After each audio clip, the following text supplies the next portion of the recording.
Driving offers a whole new level of independence, flexibility and freedom.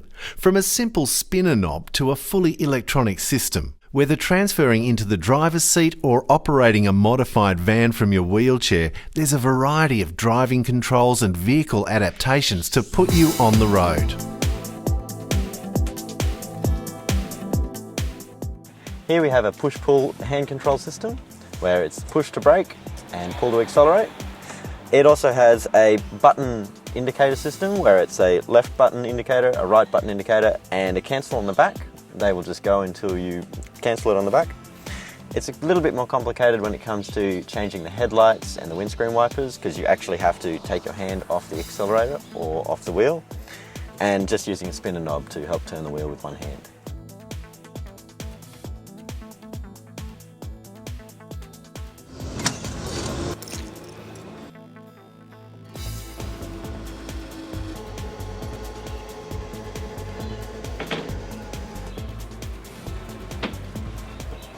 Hamish, I wonder if you can just run me through what this new spinner knob actually does and how it works and how you use it. Yeah, sure, Tom.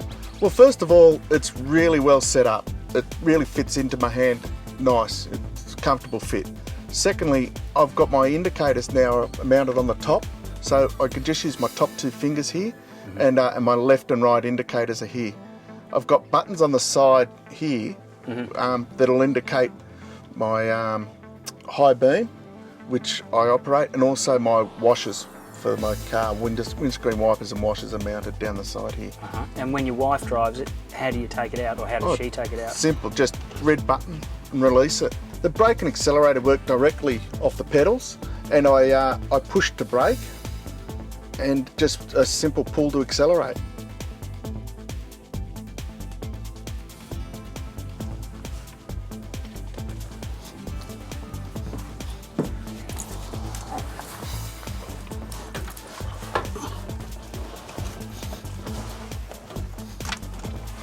Bill, I wonder if you could explain to me the hand controls you've got in this Chev. The accelerator is electronic and it's a less fatiguing way of operating the accelerator. So fairly light effort? It's very light, as you can see here.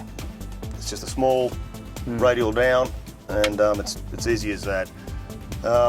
Obviously the brakes are still applied through mechanical linkage, which where you push for brake, turn for the accelerator.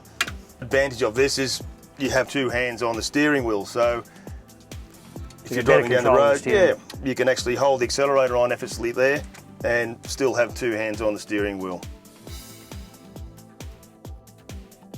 I'd like to explain this system on this vehicle. It's a over-ring accelerator system with a mechanical brake. Just by simply pushing this ring in anywhere around the steering wheel, this is your accelerator. So this sort of hand control system gives you two hands on the steering wheel.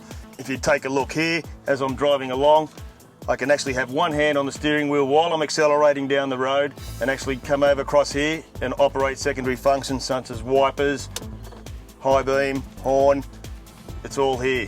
When I need to apply the brake, I just push down on the side here, it's nice and close, still reasonably keeping two hands on the wheel,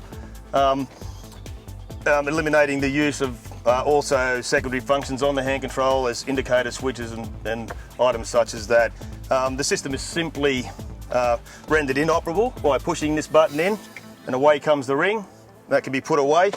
So somebody else wants to get in the car, another family member, motor mechanic, anybody wants to drive the car, away you go.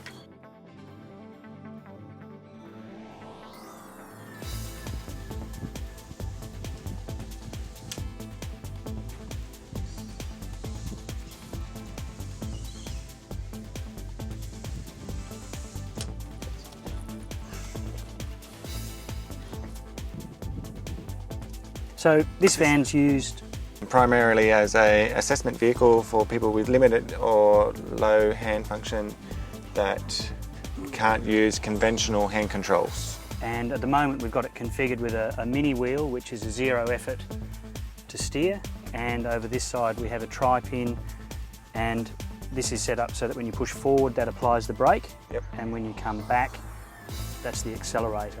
We can set it up with a four-way joystick.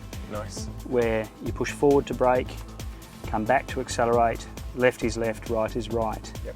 or you could have 2 joysticks, one for steering, one for braking and accelerating. And to steer is just as per normal, but with your hand. that's it. Yep. And it's, as you can see, it's a very, very low effort thing. Very low effort. So somebody that doesn't have triceps or the ability to deal with steering or reduced effort steering, that's an option for them. Yes, I'm just wondering if you could tell me who this kind of vehicle would be set up for. This vehicle is set up for a fellow who's a C5 complete quadriplegic, and he's in a powered wheelchair all the time. He has a remote control to open the tailgate and to open the ramp at the rear. He drives his wheelchair in, and there's a docking station on the floor. He locks into place, and then once the ignition's on, he can start the motor car. Once it's started, this is effectively his steering. So he would drop his arm into here. And why does he have the no padding around the whole lot? These poles at the rear are set up because this fellow has a wrist, he has no control over his wrist, and he wears a wrist brace. And we found that when these were padded, he couldn't just slide his hand in. So we made these taller. It contains his wrist, and he can independently get in and out of it. To put it into gear, he has these little push buttons here: park, reverse, neutral, drive, and he just hits them with the back of his hand. This car's set up for the blinkers and all the other secondary controls to be operated through the headrest. There are 3 switches up here. All of the switches do the same job, and the chap's obviously a bit taller than you because he's in a powered wheelchair. But it's a time thing, so and there is a sound. So you press and hold the switch. There's 1 beep. That's your left indicator. You press and hold the switch a bit longer. There's a 2nd beep, a slightly higher tone. That's the right indicator. The 3rd beep is high and low beam. And the 4th beep is wash wipe, and so on through all of the necessary functions. And this is for? This is for braking and accelerating. So pushing forward like that operates the brake, and pulling to the rear like that operates the accelerator. And how would one get taught to drive in this? This vehicle has an interface that this instructor control can be plugged into. So I would have this on my lap if you were learning, and if things went wrong, I could press a button which would give me control over the steering and the brake and the accelerator. And if an able-bodied person wanted to drive? The driver's seat is removable and will drop back into place. When the driver's seat's in place, the headrest won't come round. These controls fold down out of the way, and they're quickly disconnected down here. And when the able-bodied person's driving, and also the computer is turned off. So these controls are all inactive when an able-bodied person's driving. Cool.